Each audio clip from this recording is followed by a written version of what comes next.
bantu Jovia Mutesi alangiriddwa nga ye mukyala wa Kyabazinga gwagenda nate okuba embago wa Kyabazinga buzeemu essanyu litagambika ffe munnyo katugulonge. Kyabazinga wa Busoga William Wilberforce Kadumbula Gabula na Diopo wokuna ayanjulidde Busoga omukyala we mu butongole.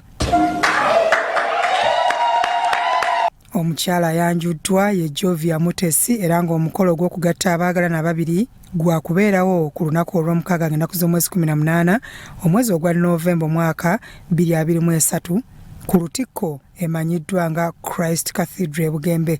Kyabazinga yise bantu yeefunidde omwagalwa we gwayanjulidde Busoga ng'asinziira ku lubiri lwe olw'Emayuge District mu Busoga. Obusoga bona mungane kusaawa eno okubalaga ekifaananyi kyaine bantu wa Busoga. Her Royal Highness Mutesi Jovia.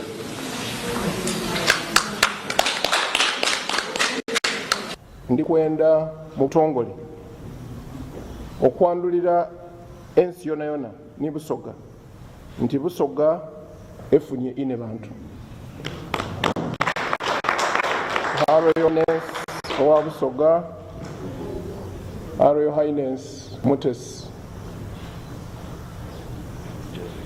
Jovia.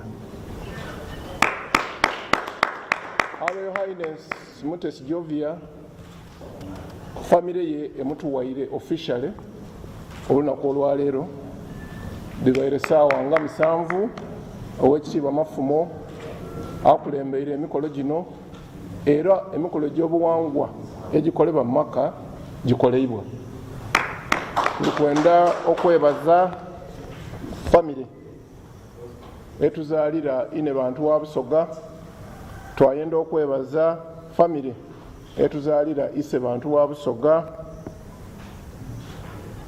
olw'amakula okuluyirira kwa Busoga olwaleero baba ise bantu akwizeemu. Mama musale ino mukutembeta abaana so nakululungi nti buti tufunye mama tufunye anasobolanga okutulabirira n'okutukuuma nga baligalala ni baba. Aye lulungi era nti mu ibbanga eryo lyetumaze gabayirewo obugumiikiriza bunene n'okulindirira kubaire kw'amaanyi. Aye mwagati mu kugumiikiriza okwo ni mu kulindirira Katonda atyo bw'amaze n'akigana twafuna mama nga aviire mu kika ekyabayise mugosa era yabanga mu mbeera yewazawo ekintu kyona kyona kirobera mu buwangwa kuboneka nti afuuka ine bantu mama wa Busoga. Tukowola abantu mwena abatasoboire kubaayo kunaddala ku mukolo ogusoose okubaawo ogw'okunco ogw'obuwangwa. Aye kyendiri nti mubaire n'ababaireyo mu mwoyo. Aye era nga bweri nkola baida kwongera okwandulira maama ono Obusoga mu butongole n'okusinga ku wano ate n'emikolo egindi ejja mu maiso nga gyeyongera ku nsonga n'endala eyo.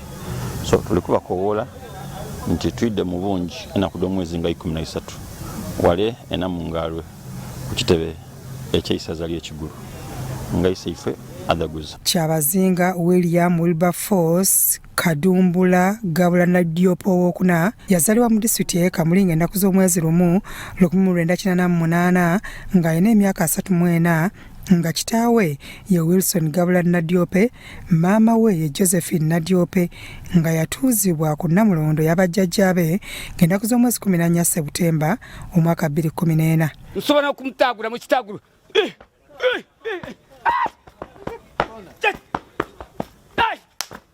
Mangi bananga tumaze emyaka mingi nga tutuzira mama twebuuza banange mama tumufunali ayi buti saawa eno tufunye mama tuli bayigufunye saawa eno wendi ndikuwulira nga ndigwite. Wangala isse bantu Kyabazinga Gabula Nadiope Byabasimbe Dan Crossroad TV Omunyo.